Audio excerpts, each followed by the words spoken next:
Hello, नमस्ते और सभी को राम राम। तो कैसे हो दोस्तों? आशा करता हूँ आप स्वस्थ होंगे, मस्त होंगे। तो आज के इस वीडियो में गर्मियों के दौरान हमें अपने पौधों की किस तरह से केयर करनी चाहिए और क्या ऐसी चीज़ें हैं जो पौधों पर नहीं करनी चाहिए, इस पर बात करेंगे। तो गर्मियों की केयर में सबसे पहले नंबर पर बात आती है पौधों को पानी देने की। पहले आपको गमले की मिट्टी को चेक करना है। अगर मिट्टी सूखी है तो ही पानी डालें। और अभी इसी साइड में रखे हुए गुलदाउदी के पौधे की मिट्टी मुझे गीली लग रही है, तो मैं इसमें पानी नहीं दूंगा। और इधर भी गमले की मिट्टी गीली ही है। ऐसा नहीं कि हाथ में पानी का पाइप ले लिया और सभी पौधों में पानी दे दिया।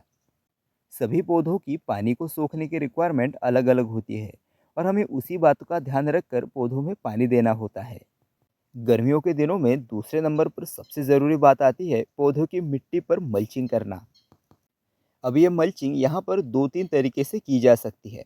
मैंने यहाँ पर सूखे पत्तों का इस्तेमाल किया है। आप चाहे तो कंपोस्ट का भी इस्तेमाल कर सकते हैं। पर मैं आपको यहाँ पर कंपोस्ट से मल्चिंग करने का सजेशन नहीं दूंगा, क्योंकि अभी पिछले मंथ फरवरी में ही हमने सभी पौधों में अच्छी तरह से कंपोस्ट दिया था।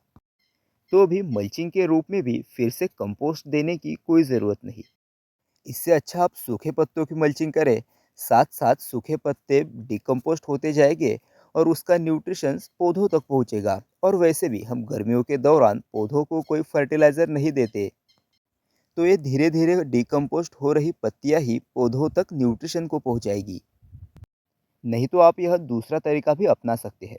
इस पौधे की पत्तियां पीली होकर गिरने लगी है और सभी पत्तियां नीचे गमले में इकट्ठा हो रही है। और यह नीचे इकट्ठा हुई पत्तियां भी मल्चिंग का ही काम कर रही है। पर इस तरह से हमें उन्हीं पत्तियों को गमले में इकट्ठा होने देना है जो पूरी तरह से स्वस्थ पत्तियां थी, उसमें किसी भी तरह का कोई इन्फेक्शन नहीं था। नहीं तो पत्तियों का इन्फेक्शन नीचे मिट्टी तक पहुंच जाएगा। अभी पूरी तरह से गर्मियां शुरू हो चुकी है और इसका असर हमारे पौधों पर दिख भी रहा है। पौधों के फूल जल्दी मुरझा रहे हैं और धूप के दौरान पौधों की पत्तियां भी थोड़ी डल दिखाई दे रही है। और अभी आने वाले कुछ दिनों में गर्मी और भी ज़्यादा बढ़ जाएगी।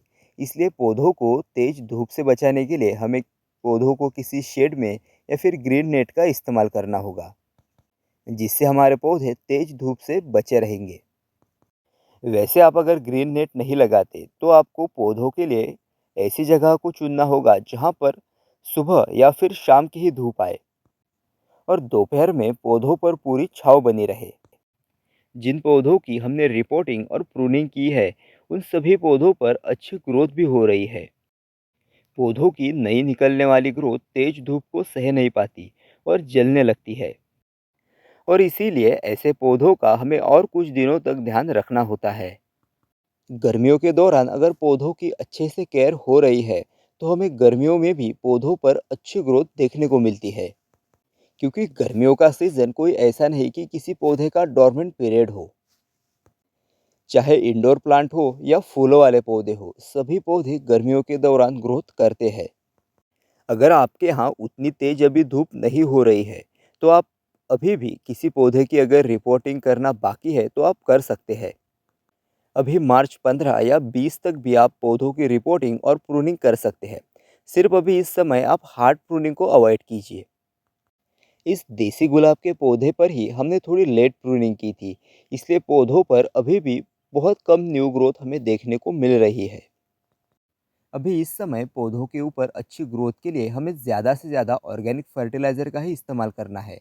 केमिकल फर्टिलाइज़र बिल्कुल बंद ही कर देना है, क्योंकि वैसे ही धूप तेज हो गई है और ऊपर से केमिकल फर्टिलाइज़र की तासीर भी गर्म होती है। अभी एमेरिलीज, स्पाइडर लिलीज जैसे पौधों का फ्लावरिंग सीजन जस्ट अभी शुरू ही हुआ है। इन पौधों को अच्छी ग्रोथ के लिए फर्टिलाइज़र तो देना होगा। तो इन फूलों वाले पौधों के लिए आप सरसों खली के लिक्विड फर्टिलाइज़र का इस्तेमाल करें, क्योंकि सरसों खली में ज़्यादा मात्रा में फॉस्फोरस पाया जाता है और फॉस्फोरस की मदद से पौधों पर और नई कलियाँ आती है। और गर्मियों के दिनों में जितना पौधों के लिए फर्टिलाइज़र ज़रूरी नहीं, उतना ज़रूरी है पौधों के ऊपर शावरिंग करना। पौधों को अच्छी ग्रोथ के लिए ठंडक चाहिए होती है और ह्यूमिडिटी भी। तो जब भी हम पौधों में शावरिंग करते हैं तो पौधों के आसपास ह्यूमिडिटी क्रिएट होती है। तो गर्मियों के दौरान भी अगर पौधों के आसपास अच्छी ह्यूमिडिटी बनी रहेगी, तो पौधे पर लश ग्रीन पत्तियां बनी रहेगी। पौधों पर बिना जले नई ग्रोथ निकलेगी। नहीं तो यह ज़्यादातर गर्मियों में देखा जाता है। पौधों पर नई ग्रोथ तो आती है, पर तेज धूप के कारण नई ग्रोथ जलने लगती है। तो ऐसा ना हो, इसलिए हमें पौधों को गर्मियों के दौरान खूब अच्छे से पानी देना है और पौधों पर हर रोज़ शावरिंग करनी है। हर रोज़ अगर पॉसिबल ना हो तो आप एक दिन छोड़ के भी कर सकते हैं। पौधों पर पानी की शावरिंग सुबह सुबह या फिर शाम के वक्त ही करें। तो चलो मिलते हैं फिर किसी नेक्स्ट वीडियो में एक नए टॉपिक के साथ। तब तक आप देखते रहिए गार्डनिंग इन्फो।